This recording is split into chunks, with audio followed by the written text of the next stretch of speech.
Olá, e aí? Pronto para continuarmos com a história perdida que começamos a narrar na semana passada? Falamos aqui sobre a história da chamada Bruxa da Sapolândia, casos de arrepiar. Sinceramente, enquanto gravamos, havia momentos em que parecia que alguém estava olhando a gente. No momento que a gente estava ali, me deu a impressão que tinha alguma coisa cuidando a gente de dentro da casa, observando, sabe? A partir de agora, vamos acompanhar o desfecho dessa história. O que se tem de mentira, o que se tem de verdade, o que a polícia disse, o que a justiça acabou concluindo sobre esse caso.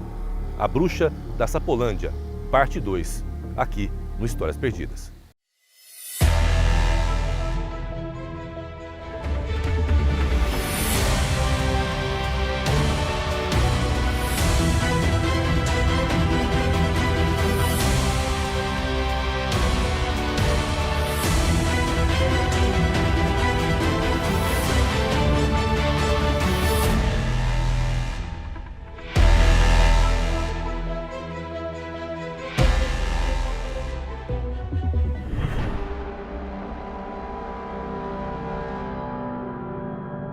No programa anterior, mostramos a casa onde morava Célia de Souza, na Vila Afonso Pena, região do Taquarussu, em Campo Grande.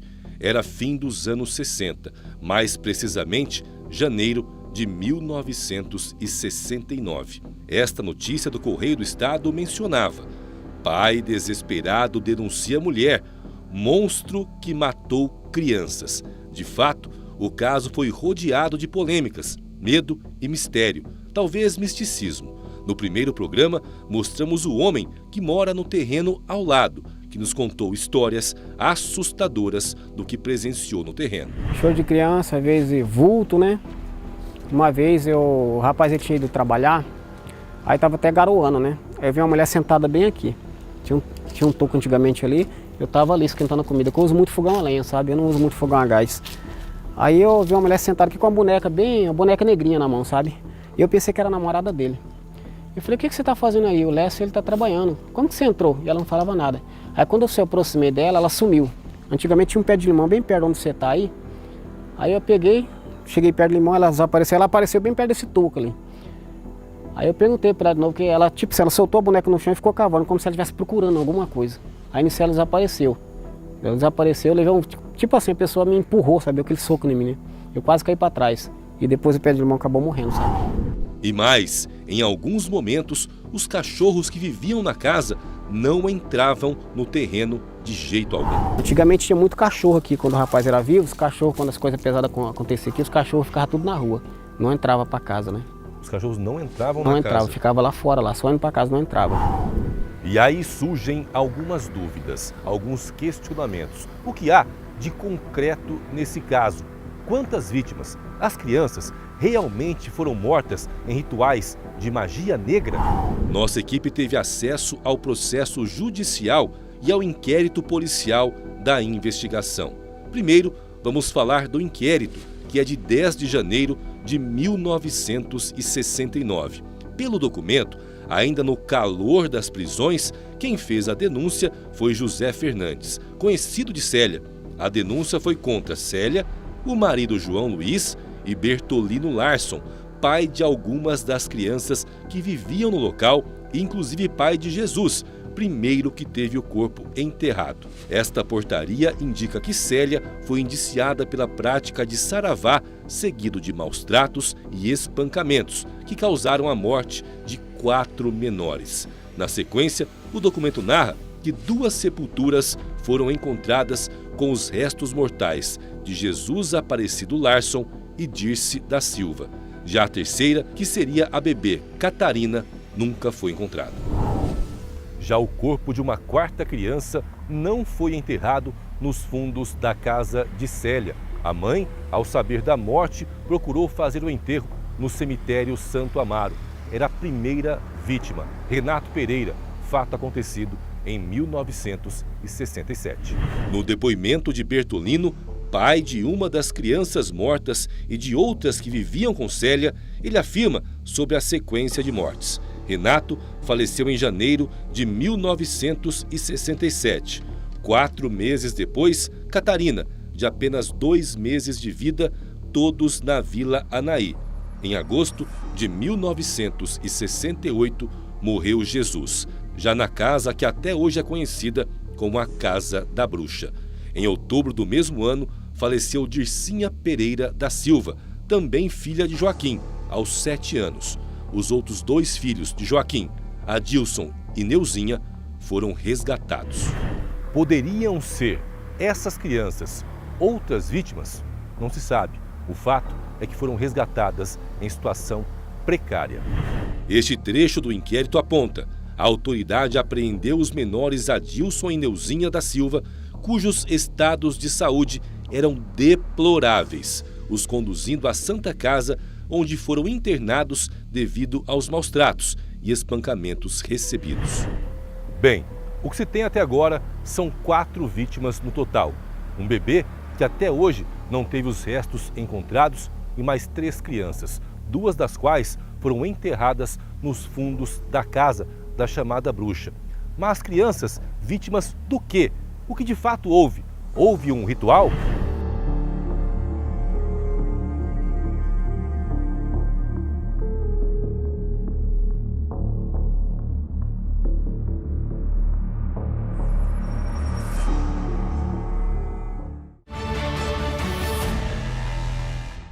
No bloco anterior, nós vimos que Célia, o marido e um amigo chamado Bertolino, que também morava na casa junto com o casal, foram indiciados por saravá, seguido de maus tratos e também espancamentos que resultaram na morte de 4 crianças.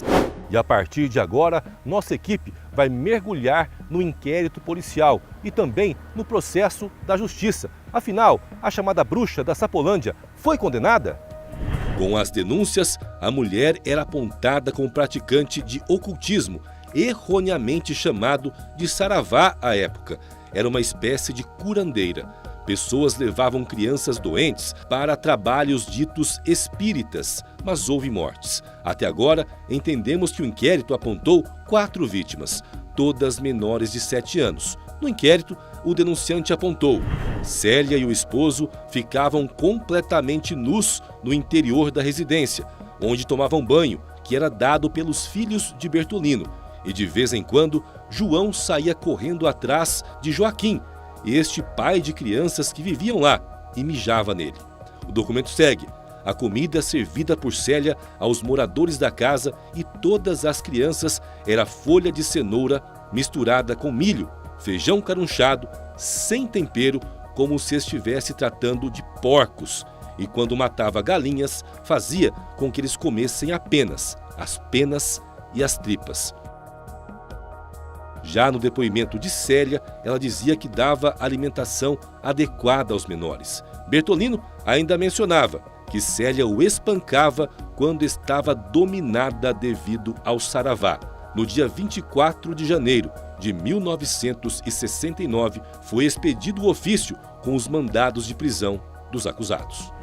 O caso então seguiu para o Poder Judiciário. Até então, na fase policial, Célia e o marido pouco falaram ao delegado e aos investigadores. Se reservaram no direito de ficar em silêncio. Já na presença do juiz, Célia mencionou por que na casa dela havia tantas crianças.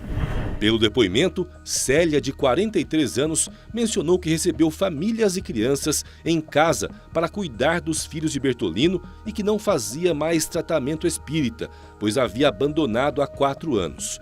Quanto aos filhos de Joaquim, ela afirma que falava aos pais para levá-los ao médico, mas eles diziam que não confiavam em médicos, somente na Célia. E completa que, quando fazia trabalhos espíritas, dava aos pacientes água flórida. O marido, em suma, disse que não sabia de nada. Em outubro de 1970, finalmente foi oferecida a denúncia contra os 3 acusados, que estavam presos desde então. Já eram 2 anos atrás das grades. Eles negaram qualquer tipo de envolvimento direto com as mortes. O que se tinha? Havia corpos, mas nenhuma prova sobre como foram as mortes. Afinal, nenhum dos acusados confirmou nada e não havia testemunhas. O juiz assim escreveu na decisão: O princípio do direito penal, para a absolvição basta a dúvida. Eis que a dúvida sempre resolve em favor do réu. Para a condenação, a acusação deve ser cristalinamente provada. Neste outro trecho, ele menciona sobre as crianças. Morreram, a verdade, quem sabe lá, se não foi como têm morrido milhares de seres humanos, vítimas de suas próprias desgraças, a ignorância, o desamparo, a desnutrição, a fome e a debilitação. O magistrado então levanta a possibilidade de morte pela condição sub-humana em que viviam apenas. Sobre os corpos ele fala: materialidade havia, mas o mesmo não se pode afirmar quanto à autoria. Em suma, o magistrado quis dizer: há vítimas, afinal, 4 crianças morreram. Entretanto, não havia provas suficientes para afirmar que essas mortes foram violentas. Afinal, naquela época, a miséria era notável. E então, o juiz deu a sentença. Julgo improcedente a denúncia para absolver Célia de Souza, João Luiz da Silva e Bertolino Larson. E em 1º de junho de 1971 foram expedidos os alvarás de soltura de Bertolino, João Luiz e Célia. Mas depois da liberdade, onde foi parar Célia de Souza, a chamada bruxa da Sapolândia?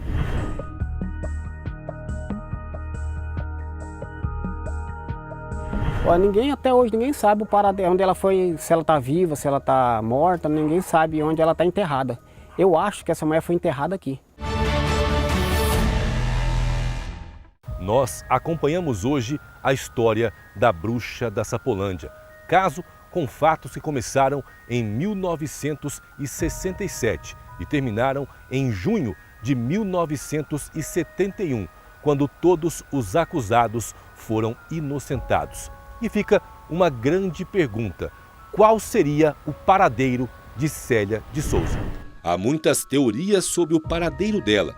A casa permanece da mesma forma que na década de 60. O antigo morador faleceu no começo do ano e quem mora no terreno ao lado é Marcos, que comenta que há boatos de que se quer tombar o imóvel como parte do patrimônio histórico. Eles estão querendo tombar como patrimônio histórico, né? Está em andamento na Câmara Municipal de Vereadores, né? Eles estão vendo certinho o que vai resolver, se vai dar certo ou não, né? Para ver se transforma um patrimônio histórico, né? Mas o mesmo Marcos nos fez uma revelação já mostrada no programa passado. Certo dia, ele e o antigo morador estavam fazendo uma obra em um dos cômodos, quando encontraram algo assustador. Aqui tinha um piso vermelhão e o rapaz ele fez do mesmo jeito o piso. O piso estava desabando, aí eu falei pro falecido, eu falei para ele, vamos desmanchar esse piso aqui, vamos fazer outro que está desabando, aqui tem um buraco aqui que está desabando. Aí nós quebramos o piso, né, fomos fazer, aí peguei e falei, o que eu encontrei aqui, ó. Ele falou, o que é isso aí? Eu falei, eu acho que é um túmulo que tem aqui. É uma tampona de concreto bem grandona, com 2 estátuas de bode, sabe, em desenho de bode, metade de gente, metade animal. E uma cruz anticristo, de cabeça para baixo, e embaixo escrito em latim, porque uma pessoa que entende latim me falou, né. Até conversei com o padre uma vez, ele falou para mim, Marcos, isso aí, essa cruz de cabeça para baixo representa o anticristo. Então é uma coisa muito ruim que está enterrada aí, sabe? O suposto túmulo nunca foi aberto e hoje a casa está abandonada. O dono mora em outro estado. A pergunta que fica é, será que Célia estaria enterrada aqui? Será que ela foi embora? A nossa equipe fez uma investigação com apoio de policiais de Mato Grosso do Sul, que nos ajudaram a tentar localizar qual seria o paradeiro de Célia de Souza. Foi procurado por nome de mãe, nome de pai, data de nascimento, 2 de dezembro de 1920. Ela teria 102 anos hoje. E nada, após ser inocentada, a mulher simplesmente sumiu. O que se tem de concreto são as impressões digitais de Célia que marcam o documento, que deixaram uma marca de mistério por um lado e de miséria e vulnerabilidade do outro. Um caso que chocou a população de Campo Grande e marcou história em Mato Grosso do Sul. 4 crianças mortas, 2 enterradas no quintal da chamada bruxa, uma no cemitério Santa Amaro e outra não encontrada até hoje. Haveria mais crianças? Será que há corpos no terreno? O que houve com Célia?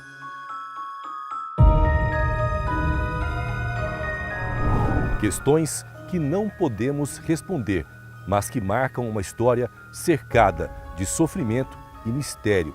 E por que não falarmos também em misticismo? Afinal, a primeira morte relacionada ao caso se deu em 1967, 56 anos atrás. E até hoje, em 2023, a história da bruxa da Sapolândia ainda ecoa.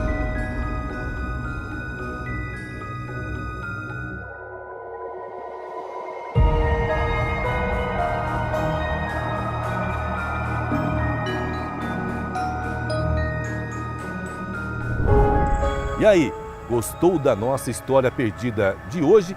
Realmente um caso muito sombrio. E você, tem alguma história para contar para a gente? Entre em contato com o nosso WhatsApp.